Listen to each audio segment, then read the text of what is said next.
ஓம் ஸ்ரீ வராகிதாயே போற்றி போற்றி. என் அன்பு பிள்ளையே, உன் கஷ்டங்களுக்கு எல்லாம் காரணமானவரை இன்று காட்டுவதற்கும், நீ அனுபவித்துக் கொண்டிருக்கும் கஷ்டங்களை எல்லாம் சரி செய்யவே இன்று உன் அன்னை உன்னை தேடி வந்திருக்கிறேன். என் செல்ல பிள்ளையே, உன்னுடைய கஷ்டங்கள் அனைத்துமே திரும்பி திரும்பி உன்னையே சுற்றி சுற்றி வந்து கொண்டிருப்பதற்கு இவர் ஒருவரே காரணம்.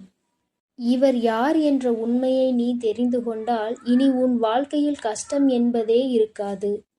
என் தங்கமே, இன்று நிச்சயமாக அதை தெரிந்து கொள்ள வேண்டிய கட்டாயத்தில் நீ இருந்து கொண்டிருக்கின்றாய். ஏனென்றால் நீ படுகின்ற வேதனை அத்தனை பெரிதல்லவா? வாழ்க்கையில் நடக்கின்ற அத்தனை சூழ்ச்சிகளிலும் இருந்து தாங்கிக் கொள்ள முடியாமல் வேதனையில் தவித்து கொண்டிருக்கிறாய் அல்லவா? அதனால் இன்று நீ இதனை உணர்ந்தே தீர வேண்டும் என்பதனால்தான் அம்மா இந்த விஷயத்தை உன்னிடத்தில் சொல்வதற்காகத்தான் ஓடோடி வந்திருக்கிறேன். என் அன்பு குழந்தையே, தன்னை நல்லவராக காட்டிக்கொள்ள மற்றவர்களை கெட்டவர்களாக சித்தரிக்கும் மனிதர்கள் எல்லாம் நீண்ட நாள் நல்லவர்கள் வேடத்தில் சுற்றித் திரிய முடியாது என்பதை முதலில் நீ புரிந்துகொள். யாராக இருந்தாலும் உண்மை ஒரு நாள் வெளியில் வந்துதான் தீர வேண்டும். என் தங்கமே, மற்றவர்களை காயப்படுத்தி இன்னொருவர் நல்லவராக வேண்டுமென்றால் இங்கு கடவுள் என்ற ஒருவர் எதற்காக இருக்கின்றார்கள்? தெய்வம் என்ற ஒன்று இருப்பதை மறந்துதானே அவர்கள் இதுபோன்ற செயல்களை செய்து கொண்டிருக்கிறார்கள். அப்படி இருப்பவர்களுக்கு கிடைக்க வேண்டியது விரைவில் கிடைக்கும் என்பதை நீ முழுமையாக உணர்ந்து கொள்.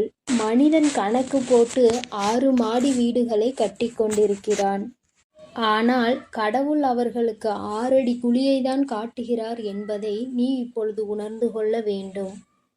என் தங்கமே, பொய்யான உறவுகளையும் போலியான நண்பர்களையும் இழப்பது இழப்பு கிடையாது. முதலில் இழப்பு என்றால் என்ன என்பதை நீ புரிந்துகொள். உன்னை ஒருவர் நீ கஷ்டத்தில் இருக்கும் பொழுது நடுத்தெருவில் விட்டு விட்டு பிரிகிறார்கள் என்றால் அதுதான் துரோகம் என்பதை புரிந்துகொள். அவர்களிடத்தில் இருப்பதுதான் போலியான அன்பு என்பதை நீ புரிந்துகொள். அவர்கள் உன்னை விட்டு செல்வது உனக்கு இழப்பு கிடையாது. அது உனக்கு வாழ்க்கையில் கிடைக்கின்ற ஒரு வகையான வெற்றி என்பதை நீ புரிந்துகொள். இங்கு நிறைய பேர் இவர்களை பற்றி தெரியாமல் வாழ்க்கையில் பல சோதனைகளையும் துன்பங்களையும் அனுபவித்துக் கொண்டிருக்கின்றார்கள். ஆனால் உனக்கோ இவர்களை எல்லாம் அடையாளம் கண்டுகொள்வதற்கான வாய்ப்பு கிடைத்திருக்கிறது என்பதை நீ புரிந்துகொள். என் தங்கமே, வாழ்க்கையில் சிலரை நமக்கு பிடிக்காது, இருந்தாலும் அவர்களை விட்டு செல்ல முடியாது. காலத்தின் கட்டாயம் அவர்களோடுதான் உன்னை பின்னி பிணைத்திருக்கும். அதனால் வாழ்க்கையில் சில விஷயங்களை சில நேரங்களில் கடந்து செல்ல முடியாமல் அங்கேயே நின்று கொண்டிருப்பாய். அதே நேரத்தில் சிலரை உனக்கு மிகவும் பிடிக்கும். வாழ்க்கை இப்படித்தான் இருக்க வேண்டும் என்று நீ நினைத்திருப்பாய். ஆனால் அவர்களிடம் நெருங்கவே முடியாத அளவிற்கு உனக்கு சூழ்நிலைகள் உருவாகியிருக்கும். என் செல்லமே, இதுதான் வாழ்க்கை என்பதை நீ முதலில் புரிந்து கொள்ள வேண்டும். விரும்பியதனிடம் உன்னால் செல்ல முடியாது. ஆனால் உனக்கு விருப்பம் இல்லாதது எப்பொழுதும் உன்னோடே ஒட்டி இருக்கும். இதுதான் வாழ்க்கையின் அர்த்தம் என்பதை நீ புரிந்து கொள்ள வேண்டும். யாரையுமே கஷ்டப்படுத்தி அதிலிருந்து கிடைக்கக்கூடிய சந்தோஷம் உனக்கு தேவை கிடையாது. அதே போல நீ சந்தோஷப்பட வேண்டும் என்பதற்காக உனக்காக வேறு யாராவது கஷ்டப்பட தேவையும் கிடையாது. மன நிம்மதிக்காக மட்டும்தான் இந்த உறவுகளை நான் படைத்திருக்கின்றேன். ஆனால் இப்பொழுது உன் மனம் படும் வேதனைக்கு காரணமாக இந்த உறவுகள்தான் இருக்கிறார்கள் என்பதுதான் நிதர்சனமான உண்மை அல்லவா? நிம்மதி என்பது எது தெரியுமா என் தங்கமே? எதுவுமே நிரந்தரமில்லை என்று புரிந்து கொள்வதுதான். நிரந்தரமில்லாத விஷயத்திற்காக நீ நிம்மதியை இழக்கிறாய் என்றால் அது உன்னுடைய தவறு என்பதை நீ உணர்ந்து கொள். அடுத்தவர்களை குறை சொல்லி நாம் நல்லவர்களாக மாறிவிட முடியாது. நாம் நல்லவர்களாக இருந்தோமானால் அடுத்தவர்களின் குறைகள் ஒருபோதும் கண்களுக்கு தெரியாது. இன்னொருவரை குறை சொல்லும் முன் சற்று சிந்திக்க வேண்டும். நம்மையும் மற்றவர்கள் இது போன்றுதான் சொல்வார்கள் என்று. என் அன்பு குழந்தையே, ஒரு பொருளை வாங்கும் பொழுது அது நம்முடைய தேவைக்காக நாம் வாங்குகிறோமா, இல்லை நம்முடைய ஆசைக்காக நாம் வாங்குகிறோமா என்ற தெளிவு நம்மிடத்தில் இருக்க வேண்டும். என் தங்க குழந்தையே, அந்த தெளிவு உன்னிடத்தில் இருந்தால் வாழ்க்கையில் சேமிப்பு என்பது உன்னிடத்தில் தாராளமாக வந்துவிடும்.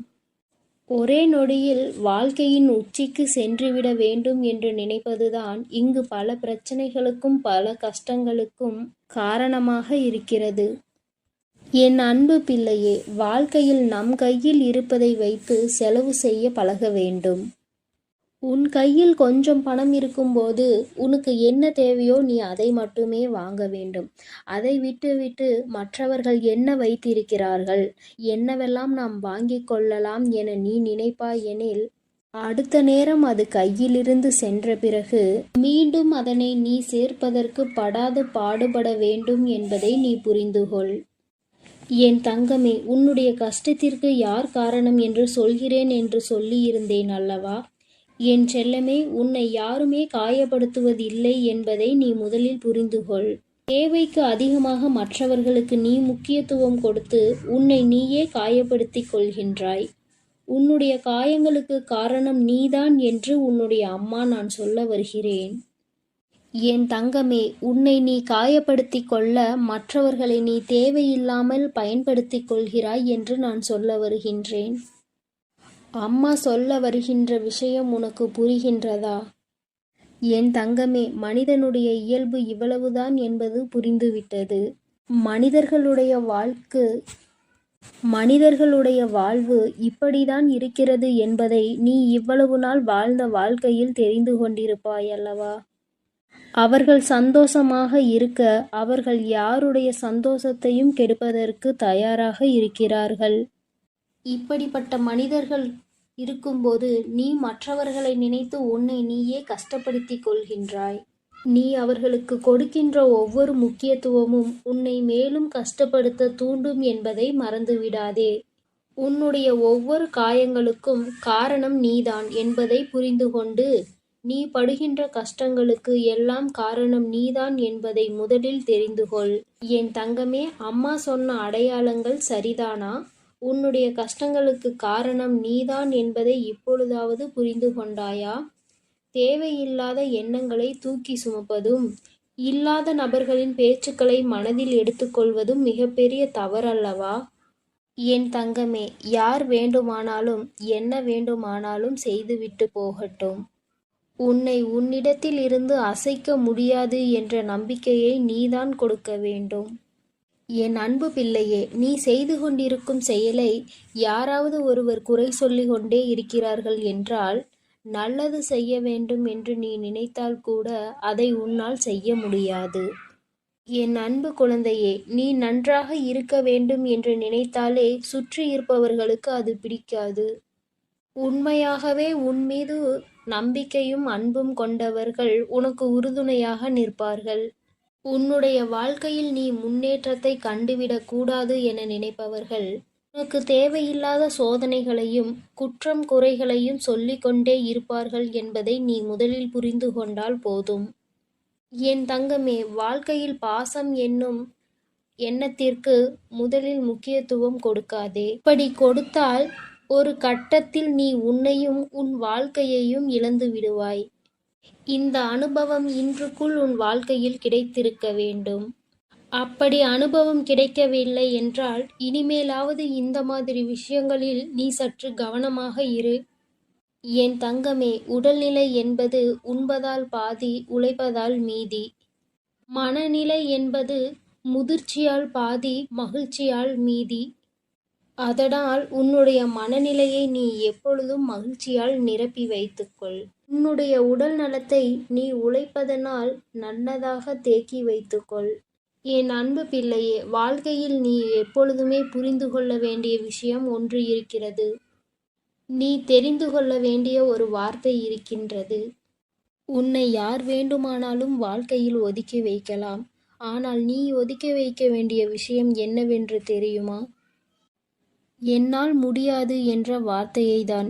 எந்த ஒரு சூழ்நிலையிலும் எதற்காகவும் என்னால் முடியாது என்ற வார்த்தையை மட்டும் நீ சொல்லாதே. உன்னால் முடியாத காரியம் இங்கு வேறு யாராலும் முடியாது என்பதை நீ முதலில் புரிந்து கொள்ள வேண்டும்.